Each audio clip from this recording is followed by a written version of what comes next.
ये चैप्टर पढ़ रहे थे democratic rights. Rights are reasonable claims of a person recognised by society and sanctioned by law. तो जो राइट्स होते हैं वो हमारे अधिकार होते हैं, एक पर्सन के अधिकार होते हैं जो वो किसी भी कंट्री में रहता है। जैसे हम इंडिया में रहते हैं तो राइट्स के हमारे कर्तव्य, राइट्स हमारे अधिकार है, कर्तव्य नहीं, कर्तव्य ड्यूटीज होती हैं। तो जो राइट्स है वो क्या हमारे अधिकार है जो एक बंदे को उसकी कंट्री में मिलते हैं, और उसे कौन देता है, और जो उस कंट्री का संविधान होता है, जो कॉन्स्टिट्यूशन होता है। ठीक है, तो राइट्स हमारे दो तरह के होते हैं, फंडामेंटल राइट्स और डेमोक्रेटिक राइट्स। तो जैसे हम अगर बात करें कि राइट्स की, तो जैसे ये दो भाई है, जो फंडामेंटल राइट्स जो है बड़ा भाई है, और ये जो democratic principle of state policy है छोटा भाई है। ठीक है, तो अब आपको पता है कि किसी भी घर में क्या होता है कि जब मतलब बड़े भाई की ज्यादा इंपॉर्टेंस होती है, छोटे की कम होती है, या मतलब कि बड़े भाई को ज्यादा इन्वॉल्व किया जाता है हर चीज में, और छोटे भाई को फ्री रहने दिया जाता है।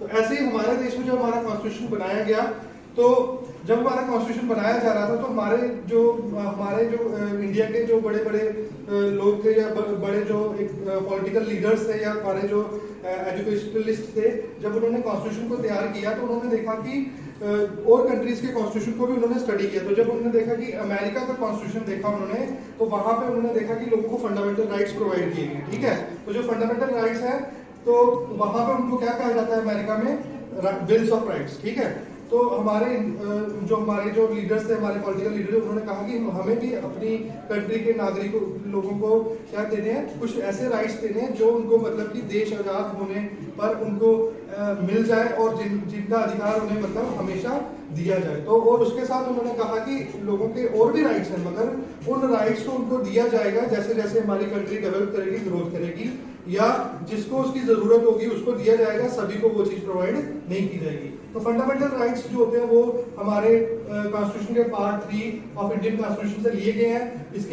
इसके बारे में पूरी एक्सप्लेनेशन आर्टिकल 12 से लेके 35 तक उसके अंदर दी गई है कि जो हमारे फंडामेंटल राइट्स कौन कौन से हैं। अगर हम उनको पढ़ना चाहते हैं, उनको समझना चाहते हैं, पूरी ब्रीफ या पूरी तरह से समझना चाहते हैं, तो हम उसको पढ़ सकते हैं। और जो ये फंडामेंटल राइट्स होते हैं, ये इनफोर्सेबल होते हैं, कि ये मतलब गवर्नमेंट का काम होता है कि लागू करना और हर नागरिक को जो इंडिया का सिटीजन है उसे प्रोवाइड करने हैं। फंडामेंटल राइट्स जो होते हैं वो नेगेटिव होते हैं, वो मतलब कि कई बार कई लोगों को मतलब कई लोग इस चीज का फायदा भी उठाते हैं। ठीक है, और उसके बाद ये जस्टिसेबल होते हैं, कि जो हमारे फंडामेंटल राइट्स होते हैं, अगर किसी को किसी चीज की कोई भी जो तुम्हारे 6 फंडामेंटल राइट्स हैं, अगर वो किसी को नहीं मिल रहे हैं, या उनका अधिकार उनको नहीं मिल रहा है, तो वो क्या कर सकते हैं, कोर्ट में जाके उसके लिए डिमांड कर सकते हैं। तो नेक्स्ट जो है directive principle of state policy, ये हमारे पार्ट 4 ऑफ इंडियन कॉन्स्टिट्यूशन में आते हैं।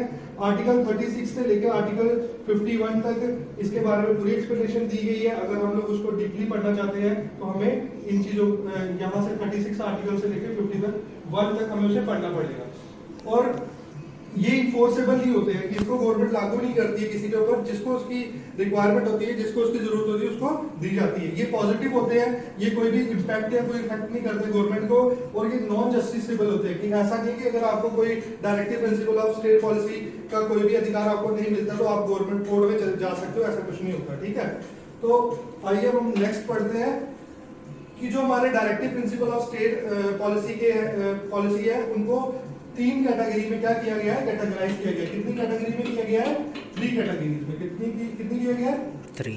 ठीक है, तो अब हम उनको बारी बारी पढ़ते हैं, तो वो कौन सी अप्रोच पे स्टैंड करते हैं। तो जैसे पहला जो हमारी जो कैटेगरी है वो सोशलिस्टिक अप्रोच है। ठीक है, उसमें आर्टिकल 38, 39A, 41, 42, 43, 43A और 47 आता है। और जो हमारी सेकंड अप्रोच है गांधीयन अप्रोच, उसमें आर्टिकल 40, 47, 43, 48, 43B और 46 आता है।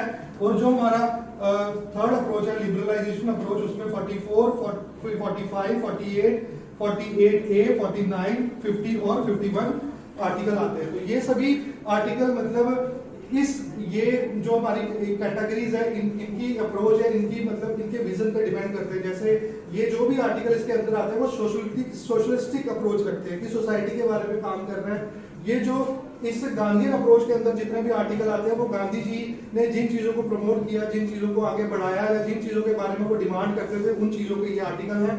और लिबरलाइजेशन जो है कि वो मतलब लिबरलाइज, आजादी से रिलेट करते हैं, कि लोगों को इन चीजों की लोगों को इन चीजों के राइट्स मिलने चाहिए, ठीक है। तो जैसे मैं एक दो आर्टिकल को लेके चलता हूँ, जैसे हमारे पास आर्टिकल अलग अलग है 38, 39, 39A, 41, 42, 43, ठीक है, और 43A और 47। तो ये इसमें हमें क्या प्रोवाइड करते हैं, इसमें हमें प्रोटेक्शन प्रोवाइड करते हैं, इसमें फ्री एजुकेशन प्रोवाइड करते हैं, इसमें हमें लोगों की जो भी लोग कोई जॉब करते हैं उनकी मतलब कि उनकी स्टैंडर्ड ऑफ लिविंग, हेल्थ के बारे में ये हमें बताते हैं। और जो गार्डियन अप्रोच के आर्टिकल्स है वो हमें बताते हैं कि लोगों को फ्री एजुकेशन मिलनी चाहिए, ठीक है, स्टैंडर्ड ऑफ लिविंग उनका अच्छा इंप्रूव होना चाहिए, और लोगों को मतलब कि लोगों को जो उनकी जो सैलरी है वो उनको प्रॉपर मिलनी चाहिए, इस चीज के बारे में ये बताते हैं। और इसमें जो लिबरलाइजेशन अप्रोच है वो हमें बताती है uniform code of conduct, international peace and security, ठीक है। तो ये सारे चीजों के बारे में हमें ये बताती है। अब हम अगर